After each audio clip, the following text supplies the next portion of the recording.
Academy Boruto. If you think Boruto only started flexing real power when he became a genin, you're totally wrong. Even at just 7 years old, Boruto Uzumaki was literally marked by destiny to become one of the most powerful shinobi in the entire history of the ninja world. Right at this early stage, we already see the appearance of the Jōgan, a god-tier dōjutsu that's insanely rare even among the Otsutsuki, and it wasn't some random accident either. Toneri Otsutsuki, the last remaining member of the Moon Branch, probably helped Boruto awaken it. He reached out to Boruto through a dream, not out of kindness, but because he clearly saw the brutal war coming from his own clan. Boruto was basically branded as the star of hope for the world. That title alone threw a destiny-sized burden onto his shoulders, a burden so heavy that even Naruto himself never had to carry at that young age. So yeah, in a way, Boruto is also a child of prophecy, just not one backed by some legendary toad sage. Instead, it's a prophecy on a much darker, more personal level, and it makes his story absolutely insane from the very beginning. The Jōgan was absolutely next level. Its ability to sense negative emotions went way beyond anything Naruto could ever do. When Boruto faced off against Nue, the Jōgan didn't just detect danger, it straight up analyzed the true nature of the threat. Nue was a ridiculously advanced bioweapon, and yet, Boruto's Jōgan could totally see right through it. When it came to chakra vision, the Jōgan was insanely refined, even more precise than the Byakugan of the Hyuga clan. The Byakugan could only reveal chakra pathways, but the Jōgan actually understood how chakra functioned on a much deeper level. That instantly turned Boruto into a natural-born strategist, able to read his opponent and pinpoint their weakness in literally just a few seconds of observation. But the scariest and most broken ability was the Jōgan's power to look across dimensions. When Urashiki used his time-space Jutsu Yomotsu Hirasaka, Boruto's Jōgan predicted where Urashiki would appear next. This was so wild that even Urashiki, a guy who had lived for thousands of years and witnessed countless battles, had to admit that Boruto's Jōgan was a troublesome eye, and it made him genuinely uneasy. Unlike the Sharingan that needs to be manually activated, the Jōgan works like a built-in early warning system. It automatically protects Boruto from threats, even ones he doesn't notice himself. It's like his survival instincts got insanely upgraded, though he still can't fully control it. On top of that, Boruto's pure combat ability was already ridiculous. Kakashi once judged his skills to be at Chunin level while he was still just an academy student. Boruto had tactical analysis, lightning-fast reflexes, and elite adaptability. But, of course, this was a double-edged sword. His talent came too early, which made him cocky and stripped away some of his motivation to actually keep pushing forward. Chunin Exam Boruto. This was an absolutely critical stage in Boruto's power journey. Back then, a lot of fans straight up called him annoying because of his arrogant, rebellious attitude. But this stage is really important actually. He was literally breaking the limits and pulling off techniques that were really useful. The biggest highlight here was the Vanishing Rasengan, a completely new Rasengan variant that Boruto himself developed. Yeah, Boruto basically invented a Rasengan that could vanish right out of his opponent's sight, a straight-up legendary evolution of the jutsu. He can mix his chakra nature into jutsu with almost no effort. However, during the exams, Boruto relied on scientific ninja tools to cheat, and it revealed his lack of real confidence in himself. That's the core contradiction of Boruto at this point. A prodigy with over-the-top talent, but someone who still couldn't fully believe in his own strength. The real milestone of this stage was the moment when Naruto nearly sacrificed his own life. That single scene completely shattered all of Boruto's arrogance and rebellion. In that instant, Boruto realized he never truly hated his father. What he actually wanted, deep down, was to feel close to the strongest man in the entire village. This was Boruto's very first psychological awakening. From being a kid who only complained about his dad always being too busy, he started to finally understand the insane responsibility and crushing sacrifices that come with being Hokage. Now he learned the lesson of self-respect, transformed that cocky little brat into a ninja with real potential for greatness. Karma Seal Boruto, a 12-year-old ninja suddenly carrying the literal power of an Otsutsuki god inside his body. That's exactly what happened to Boruto after his fateful battle with Momoshiki. I'm talking about the Karma Seal. This wasn't just some ordinary curse mark.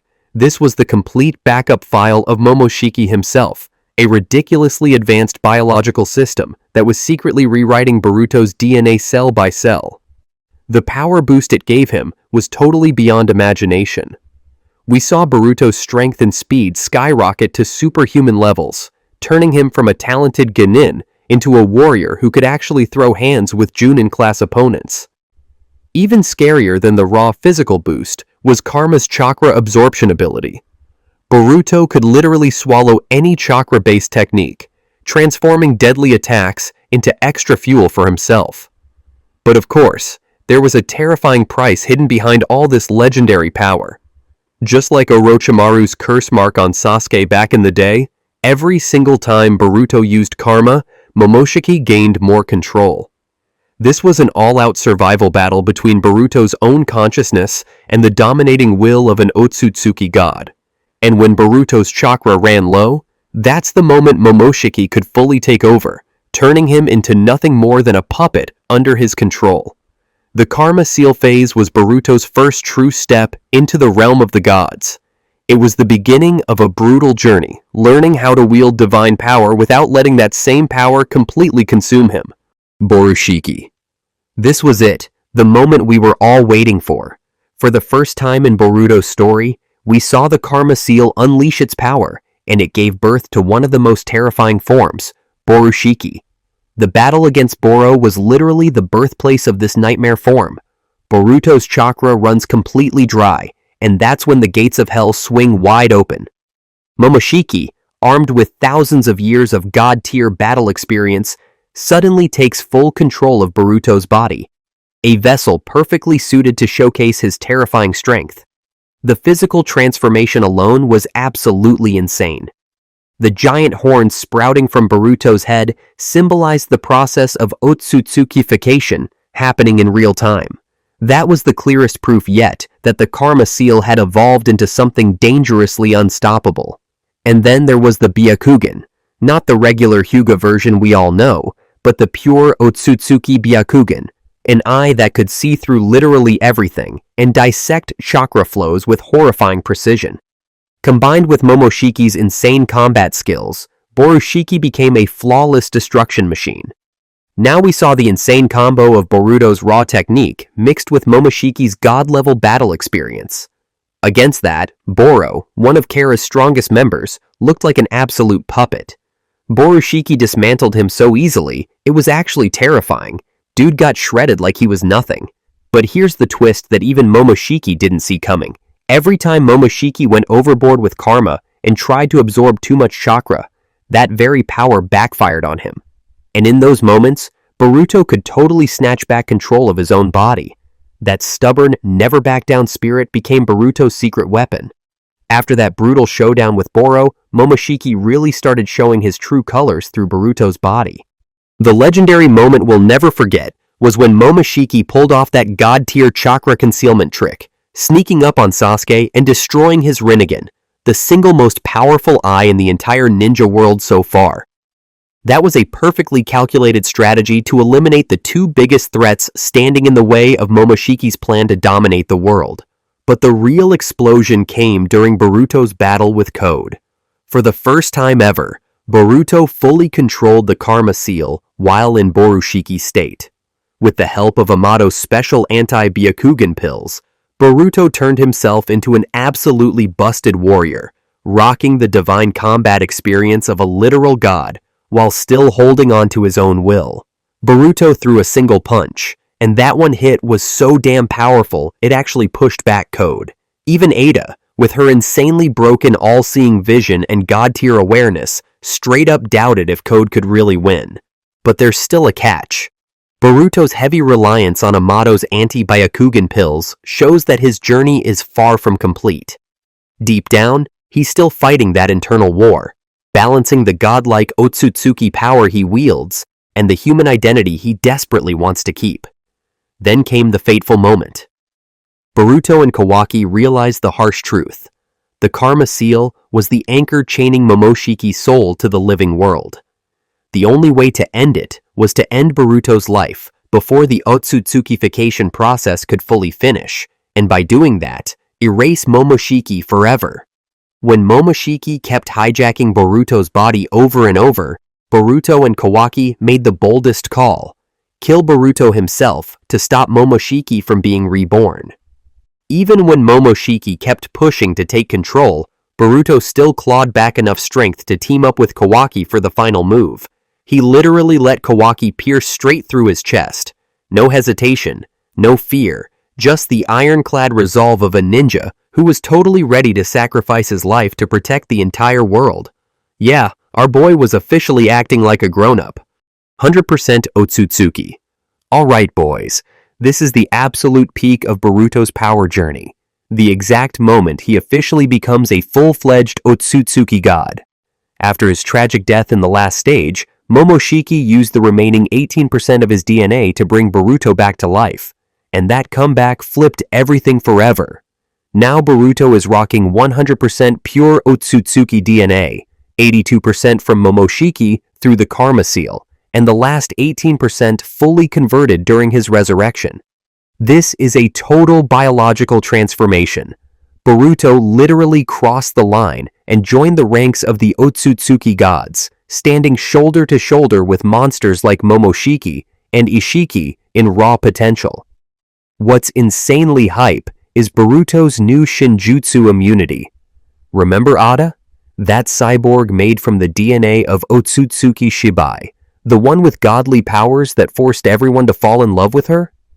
Yeah, those hacks don't work on Boruto anymore.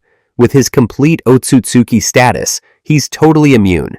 Only blood relatives and other Otsutsuki can resist Shinjutsu, and Boruto has now officially joined that exclusive God-tier club. On top of the Hokage monument, we finally got to witness Boruto's real full Otsutsuki power in action. He moved fast enough to instantly protect Sarada from Kawaki's deadly strike and stood toe-to-toe with Kawaki, who was rocking Ishiki's karma power. Very impressive. The point is, even though Boruto is now a complete Otsutsuki, he still kept his human mind and spirit intact. That's the ultimate paradox. Momoshiki revived Boruto to protect his own soul, but in doing so, he accidentally gave Boruto the exact power he needed to fight back against him. And guys, now, this is the most tragic point in Boruto's entire journey. The moment when his perfect Otsutsuki power became the very reason the whole world turned against him. Omnipotence completely flipped Boruto's life upside down. With the ability to rewrite people's memories and feelings, Ada accidentally made Kawaki's wish real. Overnight, Boruto went from hero to criminal, blamed for killing his own father Naruto. And the entire ninja world totally believed that fake reality. Boruto survived through this nightmare. Even when the whole Hidden Leaf turned on him, even when the most respected shinobi saw him as an enemy, Boruto stayed calm, sharp, and battle-ready. He actually convinced Sasuke to stand by his side. Sasuke, yeah, one of the most ridiculously strong ninjas in history, became the perfect mentor for Boruto during his fugitive years. And honestly, the parallels between them are insane. Both of them were abandoned by the world. Both had to run. Both had to grind in isolation. But Boruto's purpose is more noble. He's fighting to prove his innocence and protect everyone he loves. With his 100% Otsutsuki state as the foundation, Boruto now has insane potential to unlock techniques that only the God Clan themselves could even touch. We're talking straight-up space-time jutsu, manipulating entire dimensions, and maybe even skills tied to the divine tree itself. And under Sasuke's brutal but genius guidance, Boruto learned how to fully exploit that Otsutsuki DNA while still holding on to his human spirit. After 3 brutal years of non-stop training, Boruto has absolutely leveled up in controlling that mysterious eye. The Jōgan doesn't just let him see across dimensions or sense danger anymore. It's totally possible it evolved new abilities when fused with his Otsutsuki power. Imagine Boruto straight up predicting the future, or even bending reality itself on a basic level. And it doesn't stop there. With thousands of years of Momoshiki's battle knowledge running through his veins, plus Sasuke's master-level swordsmanship and tactical genius, Boruto has basically become the perfect warrior. Now he's got precise technique, high-level strategy, and a combat IQ that's absolutely next level. At this point, he's ready to throw hands with Code, clash with Ada, and even gear up for the ultimate showdown against full-on Otsutsuki gods. And yo, that headband Boruto wears, Sasuke's old one, marks Boruto as the heir to Sasuke's will, the guy who went from rogue ninja to shadow protector of the entire world. This is Boruto's true evolution, and it's absolutely fire. That 3-year journey on the run with Sasuke became Boruto's ultimate training arc. From a kid who grew up sheltered in the village, he had to face a world full of enemies, learning how to survive and fight in the harshest conditions. Blue Vortex era Boruto. After 3 long years of disappearing from Konoha with Sasuke, Boruto finally comes back, and bro, he looks completely different. The very first thing that shocks us is how much he now feels like a true rogue ninja. He's rocking this slick black cloak, and he's holding a sword, straight up proof of Sasuke-sensei's influence. This is a massive turning point that shows Boruto has totally mastered Kenjutsu at an elite level. And then what happens when Code, one of the absolute strongest villains in the Naruto world, shows up? Boruto literally disrespects Code by standing on his face, calm as hell. That was ultimate flexing, you know. But the real peak of his growth was the Rasengan Uzuhiko, the insane new technique Boruto created himself. Unlike the normal Rasengan, Uzuhiko lets him surround his entire body with Rasengan energy, basically turning himself into a living, breathing storm. It proves Boruto isn't just carrying Naruto's legacy, he's absolutely surpassing the limits his dad's generation ever thought possible. And let's not forget what Kishimoto's been cooking here. When he introduced Ada and Demon, cyborgs made with DNA from Shibai, he was secretly foreshadowing the insane level Boruto will eventually have to climb to. Ada's got omnipotence that can literally rewrite reality. Demon can reflect any attack right back at the enemy, and that's just a tiny glimpse of Shibai's true power. So yeah, imagine the kind of god-tier strength a being who evolved on a cosmic level really has. That's the scale Boruto's story is pushing toward now. Boruto doesn't even flinch at this challenge. The Rasengan Uzuhiko he just created is clearly not the finish line. It's the foundation for him to build even crazier, stronger techniques. We're basically watching a real ninjutsu prodigy in action, the same kid Sasuke once said could actually surpass Naruto. And now, Boruto is straight up aiming for that god-tier peak. Right now, we've already got these crazy god tree creatures made from people who got turned into trees, like Hidari, who's basically a Sasuke copy, Matsuri, Jura, and a bunch of others. These monsters actually have their own minds, and their only mission is to hunt down and wipe out their programmed targets, straight up killing machines. Meanwhile, Sasuke, Boruto's teacher and his most trusted partner, got sealed away inside the god tree by Jura, one of those freaks. That means Boruto just lost his most important mentor, and now he's absolutely forced to stand alone against a world that's out to get him. On top of that, Boruto's beef with Kawaki has totally hit its peak. Kawaki, obsessed with protecting Naruto, the man he sees as his real father, is non-stop chasing Boruto, treating him like the biggest threat in the world.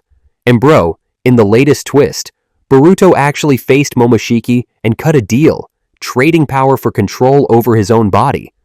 That's some wild, dangerous stuff, which means, very soon, we might actually see Momoshiki making a comeback. When that happens, what's Boruto gonna become? What do you think about his future? Comment below. Kid Obito. As a genin under Minato Namikaze, the future 4th Hokage, Obito is literally a walking contradiction. On one hand, he's optimistic, always talking about teamwork and swearing he'll protect his friends. His dream is to become Hokage and prove everybody wrong. But on the other hand, he's always late, constantly tripping over his own feet, and super obvious with his crush on Rin Nohara. In the Uchiha clan, where you've got monsters like Itachi and Shisui shining since birth, Obito looks like a late bloomer. And with Kakashi Hatake, the literal genius of the team, as his rival, the comparison is brutal. Skill-wise, Obito's pretty average at first. He can throw out fire release techniques like the Great Fireball Jutsu. He uses standard ninja tools, but his taijutsu and tactics are kinda lacking. He's not weak, but in a clan full of absolute powerhouses, he's seen as the weak link. Then comes the Kanabi Bridge mission during the Third Great Ninja War, the turning point. Team Minato gets tasked with blowing up the bridge to cut off enemy supplies, and things immediately get dangerous. When Rin gets kidnapped, Obito and Kakashi rush to save her, but the stone ninjas catch on, and the two get completely overwhelmed by sheer numbers and way more experienced fighters. It's in that absolute desperation to protect Kakashi and Rin that Obito unlocks his Sharingan, and not just one Tomoe, he jumps straight to two. That's insanely rare and shows just how much hidden potential he's packing. The two Tomoe boosts his reflexes and perception, and he even kills a stone ninja with those brand new eyes. But the hype barely lasts, because a cave-in crushes half his body. In what looks like his final moment, Obito does the ultimate bro move. He gifts Kakashi his left Sharingan, begging him to keep Rin safe. Mangekyou Sharingan Obito.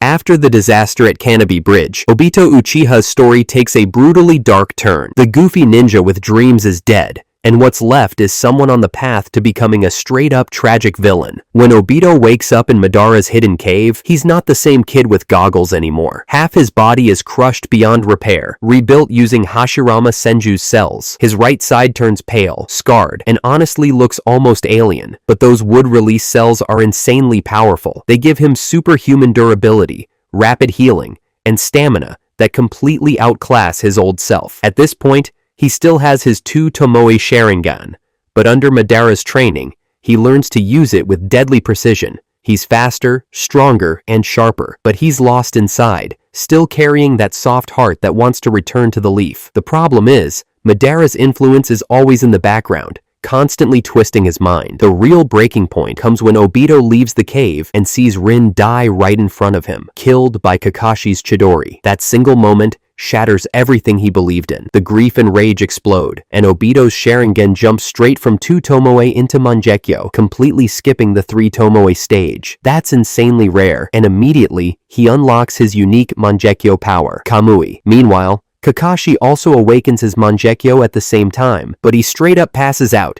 and can't use Kamui until Shippuden. Kamui is absolutely busted. It lets Obito warp himself or parts of his body into a separate dimension, phasing through attacks like a ghost or sucking enemies straight into a swirling void. Combine that with his new Hashirama cell body and the backup of Guru Guru, the spiral white Zetsu, and Obito goes on a complete rampage. He slaughters the hidden mist ninjas with terrifying precision. At this point, Obito's power is honestly insane. He's got the Mangekyou Sharingan, Hashirama's cells, the ability to spam Kamui without going blind, and even access to wood release. Kishimoto basically turned the underdog into a monster overnight. The fake Madara. After Rin's death and making a deal with the real Madara, he literally rebrands himself as the legendary Uchiha. He rocks that iconic orange spiral mask with a single eye hole. His Mangekyou Sharingan is his ultimate cheat code. With Kamui, he can phase through attacks like a literal ghost, slipping in and out of space so fast nobody can hit him, chase him, or even figure out who he really is. Compared to the broken, crushed kid we saw after Canopy Bridge, Obito here is sharper than ever. Obito's master plan kicks off when he sneaks into the early Akatsuki, all because he's aiming for Madara's Rinnegan that was implanted into Nagato. Pretending to be Madara, he pitches the Moon's Eye plan, but Yahiko, the original leader of the Akatsuki, flat out rejects it. Once Obito finds out Danzo and Hanzo are plotting to assassinate Yahiko, he coldly sabotages the rescue mission. Yahiko ends up dead, and this brutal tragedy completely shatters Nagato, letting Obito absolutely twist him into accepting the infinite Tsukuyomi plan. In the Hidden Mist, Obito goes even darker. He uses Genjutsu to fully control the three Tails Jinchuriki, creating a bloody era for the Mist Village that shows just how terrifyingly dominant his Sharingan really is. It's also here where he recruits Kisame, who becomes one of his most loyal allies. Years later, Obito sneaks into the Hidden Leaf. At Rin's grave, he overhears Kakashi talking about Kushina's pregnancy. He instantly seizes this golden opportunity. When Kushina's nine-tails seal weakens during childbirth, Obito makes his move. He unleashes Kurama and uses Genjutsu to force the beast to absolutely tear through the village. The destruction is insane.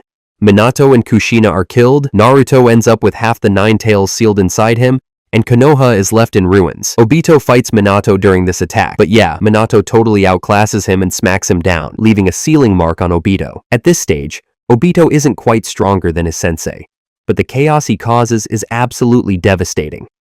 Later on, as Uchiha Konoha tensions spiral out of control, Obito returns to fan the flames of rebellion.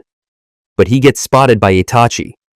Mistaking him for the real Madara and fully aware of how insanely powerful he is, Itachi makes a deal. Obito will help wipe out the Uchiha in exchange for leaving the village alone. Obito agrees, joins the massacre, and brutally kills even more Uchiha than Itachi himself. He also scavenges Sharingan from their corpses for his own use and brings Itachi into the Akatsuki. Around this same period, he meets with Danzo, though what exactly they plotted is still murky. Toby. Even though he had connections with Nagato for a long time, Obito doesn't actually join the Akatsuki until Sasori dies.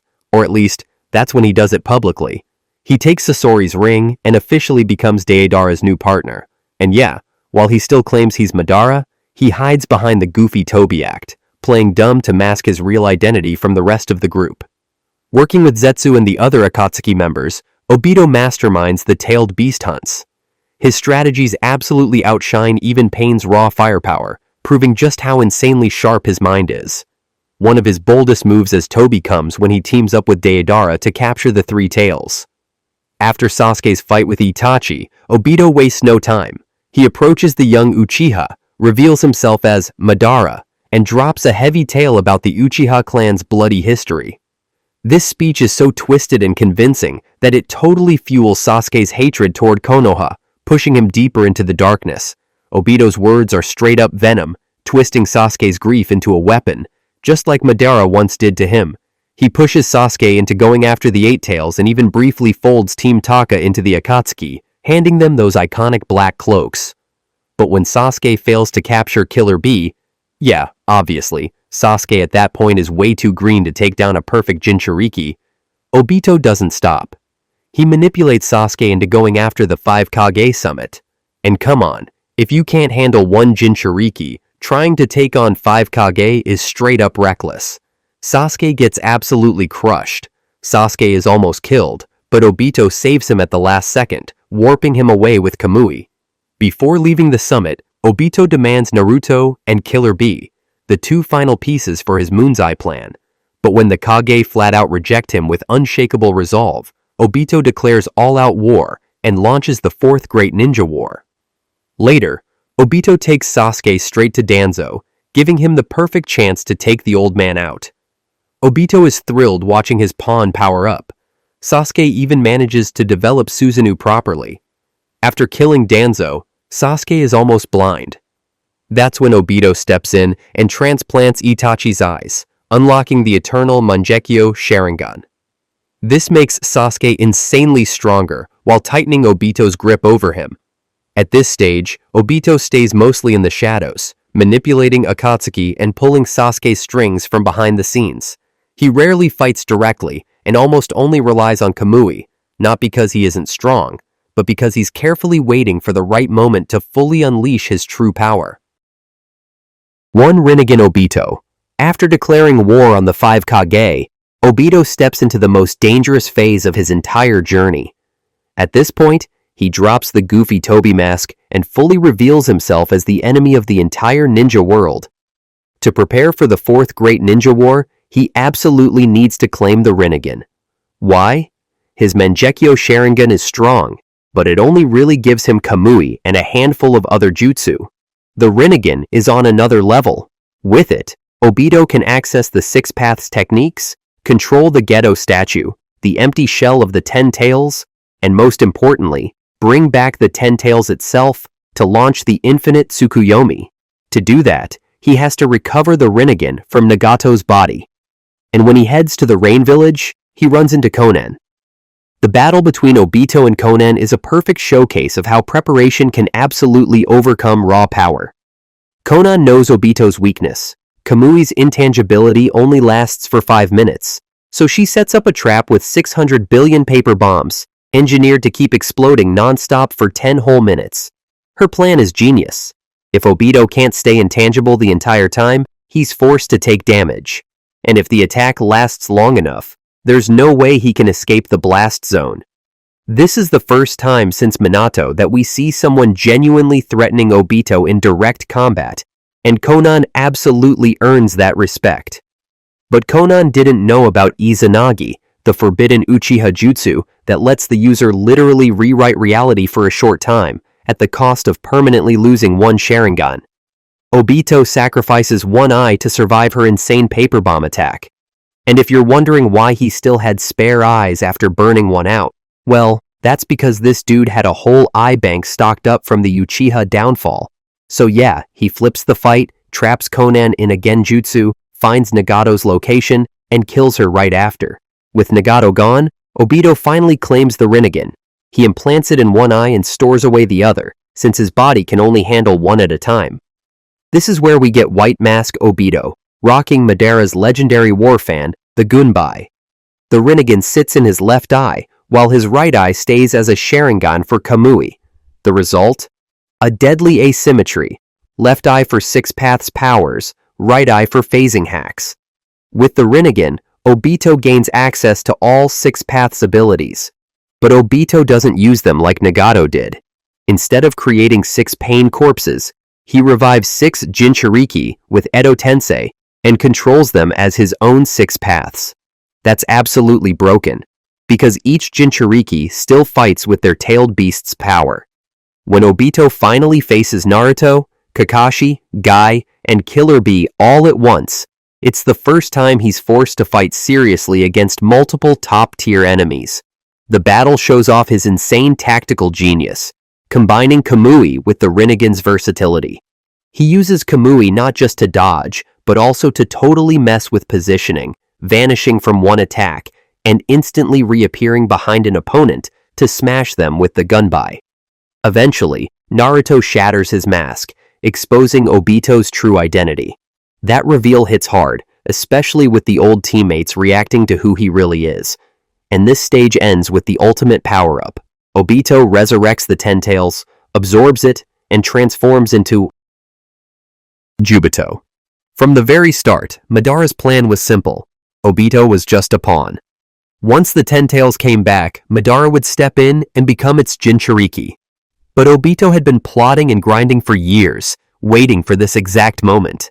There's no way he was just gonna hand over that insane power the second he finally touched it.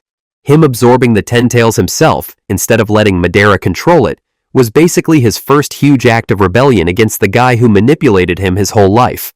When Obito merged with the Ten Tails, he essentially leveled up into a being with access to Six Paths chakra, the kind of god-tier chakra only the Sage of Six Paths and his direct bloodline ever had.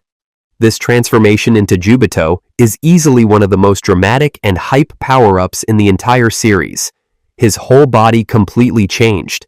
He's now in glowing white robes, with horns on his head, and this absolutely divine aura radiating off him. Dude looked straight up untouchable. The Six Paths chakra gave Obito abilities that totally transcend normal ninja techniques. The most important? The truth-seeking orbs, those pitch-black spheres floating around him that can literally erase anything. These orbs are made from all 5 chakra natures, plus yin-yang release, meaning they contain the essence of every type of chakra. Because of that, they can deconstruct literally any jutsu that doesn't have Six Paths chakra behind it. When a normal jutsu hits one of these orbs, it just gets broken down at the molecular level and completely ceases to exist. Pure hacks. The power of the truth-seeking orbs as defensive tools is absolutely unprecedented in the Naruto universe. When Obito shapes them into a shield, he basically creates a barrier that no conventional attack can ever penetrate. This straight up erases the existence of any attack. To show just how broken this power is, look at the clash with the Edo Tensei Hokage. These guys represent the absolute peak of human ability. Hashirama with his legendary wood release, Tobirama with insane space-time jutsu, Hiruzen with total mastery over all 5 elements, and Minato with his godlike flying thunder god. And yet, when their techniques hit Obito's truth-seeking orbs, they just vanish, like they never even existed in the first place. One of the most insane moments is Tobirama using his mutually multiplying explosive tags.